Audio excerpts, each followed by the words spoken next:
In the practice of tolerance, one's enemy is the best teacher. Hello दोस्तों, मेरा नाम अंकित उज्जवल है और आज जिस टॉपिक को हम डिस्कस करने जा रहे हैं वो है the concept of consent and compulsion.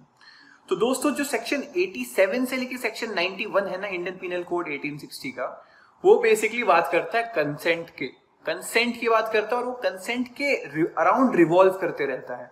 अब कंसेंट के अराउंड क्या रिवॉल्व करता है भाई? तो स्पेसिफिकली वो ये बात करता है कि कोई भी इंसान, मतलब एक्यूज की बात कर रहा हूं मैं यहाँ पे, कोई भी एक्यूज कंसेंट को एज अ डिफेंस कब तक यूज कर सकता है, मतलब किस लिमिट तक यूज कर सकता है।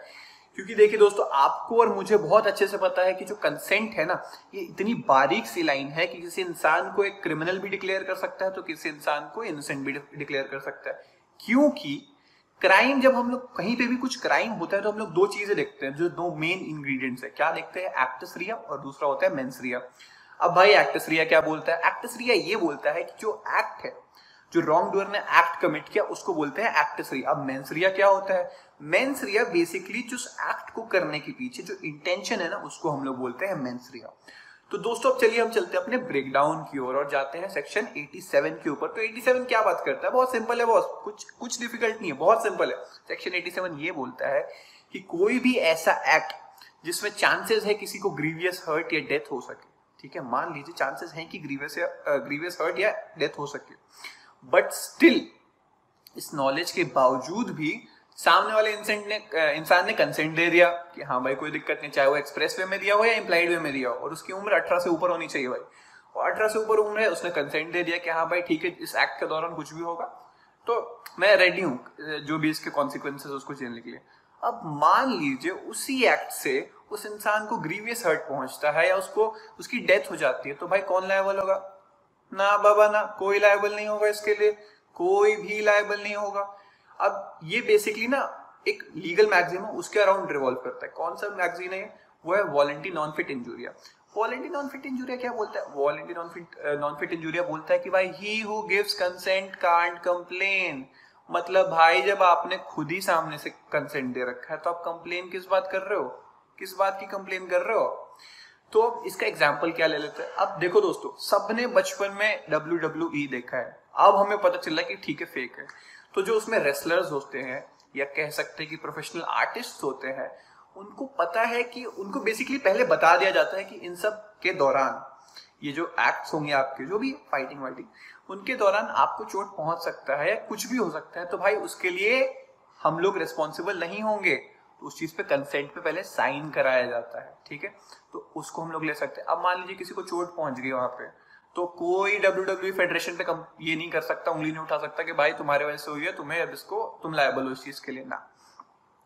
तो दोस्तों, अब बढ़ते हैं हमारे सेक्शन 88 के ऊपर। सेक्शन 88 क्या बोलता है भाई? सेक्शन 88 बोलता है कि कोई भी ऐसा एक्ट जहां पे ग्रीवियस हर्ट या डेथ होने के चांसेस हो, लेकिन उसको गुड फेथ में किया गया हो और सामने वाले की बेनिफिट के लिए किया गया हो, ठीक है, और कंसेंट भी दे रखा है भाई सामने वाले ने, कंसेंट भी सामने वाले ने बहुत अच्छे से दे रखा है, और उस एक्ट के दौरान ग्रीवियस हर्ट पहुंचते सामने वाले को या डेथ हो जाती है, तो कौन लायबल होगा? भाई इस केस में भी कोई लायबल नहीं होने वाला, बिल्कुल नहीं, इस केस में भी कोई लायबल नहीं होगा। तो अब इसका एग्जाम्पल क्या हो सकता है? इसका एग्जाम्पल हो सकता है मेडिकल प्रोसीजर्स। तो जो भी बहुत बड़े बड़े सर्जरीज होती है, या मान लीजिए एक्सीडेंट हुआ और बहुत ही ज्यादा सीरियस कंडीशन है, तो ना डॉक्टर्स हमेशा एक कंसेंट फॉर्म साइन कराते हैं कि भाई अगर इस प्रोसीजर के दौरान पेशेंट को कुछ भी होता है तो हम लोग रिस्पॉन्सिबल नहीं होंगे, हॉस्पिटल रिस्पॉन्सिबल नहीं होगा। सेक्शन 89, तो सेक्शन 89 ना हर वो एक्ट को प्रोटेक्ट करता है जो कि गुड फेथ में किया गया हो और सामने वाले के बेनिफिट में किया गया हो। अब सामने वाला यहाँ पे कौन कौन है? सामने वाला यहाँ पे होता है आपका चाइल्ड, जिसकी उम्र 12 साल से कम हो, या तो कोई इंसेन पर्सन, और ये इसका कंसेंट ना गार्जियन देता है। चाइल्ड के लिए गार्जियन, और जो इंसेन पर्सन है उसके लिए जो भी लॉ ने गार्जियन अपॉइंट कर रखा हो वो, तो हर एक्ट्स को आपका प्रोटेक्ट करता है, ठीक है। तो अब इसके लिए एग्जाम्पल क्या ले सकते हैं? इसके लिए एग्जाम्पल ले सकते हैं कि मान लीजिए ए नाम का एक व्यक्ति, ठीक है, उसका बच्चा है बी, ठीक है, उसको स्टोन हो रखा है पेट में, ठीक है, और वो स्टोन को निकलवाना बहुत जरूरी है, लेकिन वो बहुत ही ज्यादा रिस्क वाला फैक्टर है, वो सर्जरी जो है बहुत रिस्क में। अब जो मेडिकल प्रैक्टिशनर है जो वहां पे सर्जरी परफॉर्म करने वाला है, तो वो पहले ना उनसे कंसेंट फॉर्म पे साइन करवाएगा कि भाई कुछ भी होगा आपके बच्चे को तो हम लोग रिस्पॉन्सिबल नहीं होंगे। तो वो साइन करा रहा है। तो अगर उस दौरान मान लीजिए कुछ हो जाता है उस बच्चे को, उसकी डेथ हो जाती है, तो भाई यहाँ पे हॉस्पिटल को हम लोग ब्लेम नहीं कर सकते हैं। यहाँ स्पेशली मैंने चाइल्ड बोला है क्योंकि 12 साल से कम उम्र की तो बात है, या तो सेक्शन 89 में आ रहा है।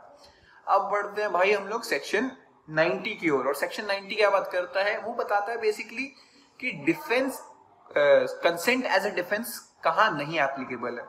तो जब सबसे पहला जो उसका प्रोविजन है वो बोलता है कि कंसेंट वहां पे एप्लीकेबल नहीं होगा एज अ डिफेंस जहां पे जो कंसेंट है ना वो एक फियर ऑफ इंजरी या मिसकंसेप्शन ऑफ फैक्ट में लिया गया। मतलब डरा धमका के या कोई ऐसा फैक्ट है, जब मैं कंसेंट दे रहा था मुझे पता नहीं था, तो मिसकंसेप्शन हो गया फैक्ट का, ठीक है। तो मतलब या तो मेरे को डरा धमका के वो कंसेंट लिया गया हो, या तो मेरे मिसकंसेप्शन या तो किसी मिसकंसेप्शन ऑफ फैक्ट की वजह से लिया गया हो। दूसरा है कि जो कंसेंट है ना वो किसी इंसेन पर्सन से लिया गया। अब भाई सामने वाले को जब समझ ही नहीं है कि भाई वो किस चीज पे साइन कर रहा है, किस चीज के लिए कंसेंट दे रहा है, तो उस कंसेंट को एज अ डिफेंस हम लोग कैसे मान सकते हैं। अब तीसरा कौन है, तीसरा बोलता है कि कोई भी ऐसा कंसेंट जो कि 12 साल से कम उम्र के बच्चे ने दिया हो। अब भाई 12 साल का बच्चा है, उसमें अभी मैच्योरिटी नहीं आई है कि उसको क्या सही और क्या गलत के बीच में डिफरेंस पता चल सके। इसीलिए भाई अगर तुम्हें कंसेंट लेना है तो तुम्हें गार्जियन से लेना पड़ेगा। अगर तुमने कंसेंट 12 साल के बच्चे से लिया है तो वो कंसेंट कहीं पे भी एप्लीकेबल नहीं होगा। तो दोस्तों बढ़ते हैं हमारे नेक्स्ट सेक्शन की ओर। अब नेक्स्ट सेक्शन कौन सा है, नेक्स्ट सेक्शन है सेक्शन 91। तो सेक्शन 91 क्या बोलता है, सेक्शन 91 ये बोलता है ना भाई कि मान लीजिए कि सामने वाले ने आपसे कंसेंट ले लिया किसी एक इलीगल एक्ट के लिए, और उस एक्ट में मुझे कुछ हो जाता है या एक्ट में आपको कुछ हो जाता है मान लीजिए, तो ये लायबल होगा सामने वाला बंदा? जी हाँ दोस्तों, बिल्कुल लायबल होगा। भाई तुम कंसेंट किस चीज का ले रहे हो, एक इलीगल एक्ट का ले रहे हो। अब इलीगल एक्ट का कंसेंट लेके तुम मुझे बोल रहे हो कि तुम लायबल नहीं होगी, ये पूरी की पूरी तरीके से बहुत गलत चीज है। तो गलत चीज है तो इसका तो कोई तर्क बना नहीं। अब इसका एग्जाम्पल क्या ले सकते हैं, इसका एग्जाम्पल ले सकते हैं मिसकैरेज। अब जो मिसकैरेज होता है कहीं पे भी इंडिया में ऑब्वियसली बहुत ज्यादा होता है, आपको भी पता है चीज। तो उस चीज का कोई कंसेंट लेके आप बोलोगे कि नहीं भाई इनकी डेथ हो गई, मैं क्या कर सकता हूं, मैंने तो कंसेंट लिया था इनसे। तो अब कंसेंट ले लिया बट वो एक्ट तो इलीगल है, तो भाई जो जिसने वो मिसकैरेज परफॉर्म किया है उसको सजा मिलेगी? बिल्कुल मिलेगी। नहीं मिलेगी, क्योंकि मिसकैरेज एक इलीगल एक्ट है। किसी भी इंसान का मिसकैरेज कराना एक इलीगल एक्ट है। अब दोस्तों हम कहां बढ़ते हैं, हम बढ़ते हैं हमारे नेक्स्ट सेक्शन की ओर, सेक्शन 92। सेक्शन 92 क्या बोलता है, वो बोलता है कोई भी ऐसा एक्ट जो कि गुड फेथ में किया गया हो but without the consent of the person. मतलब कोई भी एक ऐसा एक्ट जो कि गुड फेथ में किया गया हो बट सामने वाले का उसमें कंसेंट है ही नहीं, ठीक है, उसने कंसेंट नहीं दिया। अब वो कंसेंट क्यों नहीं दिया, इसका एग्जांपल दे देता हूं तो आपको थोड़ा समझ में आ जाएगा। मान लीजिए कि किसी का एक एक्सीडेंट हुआ रोड पे, ठीक है। अब वो एक्सीडेंट हुआ, हॉस्पिटल है, अब उसके साथ कोई था ही नहीं गार्जियन या उसके रिलेटिव्स, कोई था ही नहीं। अब भाई अगर इसको जल्दी से इसको ऑपरेट नहीं किया तो ये तो ब्लीडिंग से ही मर जाएगा। तो उसके लिए डॉक्टर्स क्या करते हैं कि भाई अब यहाँ पे कंसेंट लेने का तो टाइम ही नहीं है उनके पास, कंसेंट लेने का तो टाइम ही नहीं है, तो उनको वैसी सर्जरी परफॉर्म करनी पड़ती है। अब उस सर्जरी के दौरान उसकी डेथ होती है तो हॉस्पिटल लायबल होगा क्या? नहीं भाई, कोई हॉस्पिटल लायबल नहीं होगा। क्यों भाई, तुमने एक तो गुड फेथ में किया, क्यों कैसे किया, तुमने उसकी जान बचाने की कोशिश की।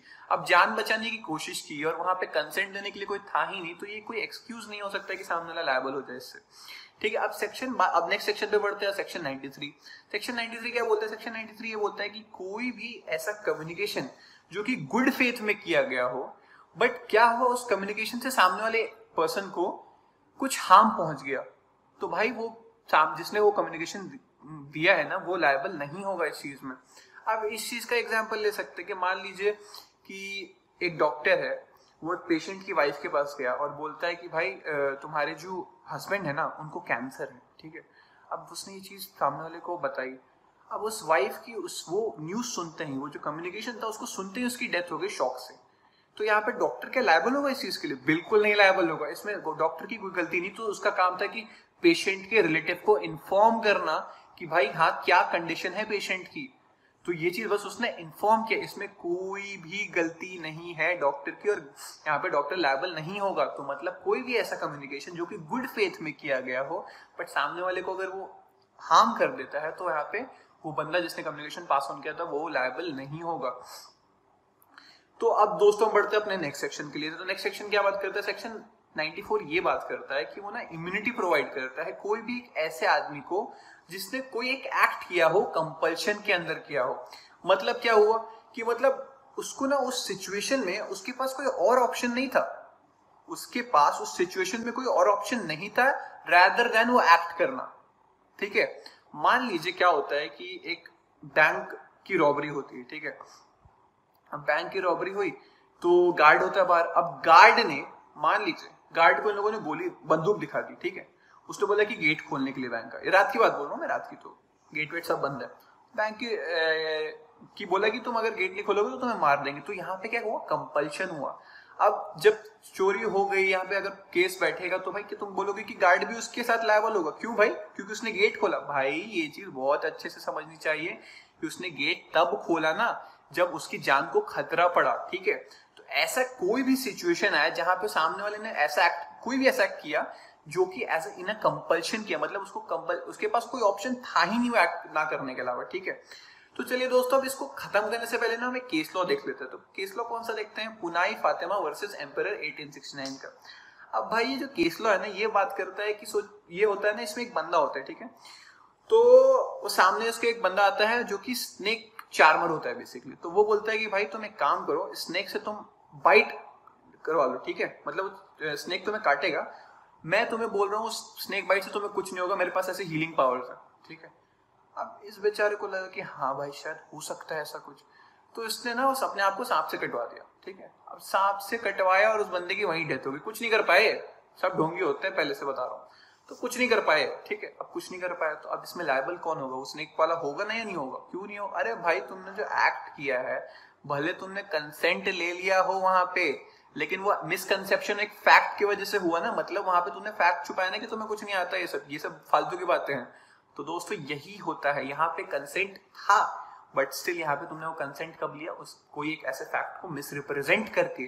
तो यहाँ पे वो जो स्नेक चार्मर है वो लायबल होगा। तो चलिए दोस्तों, यहीं तक था ये वीडियो। आई होप आपको समझ में आया होगा। Thank you so much.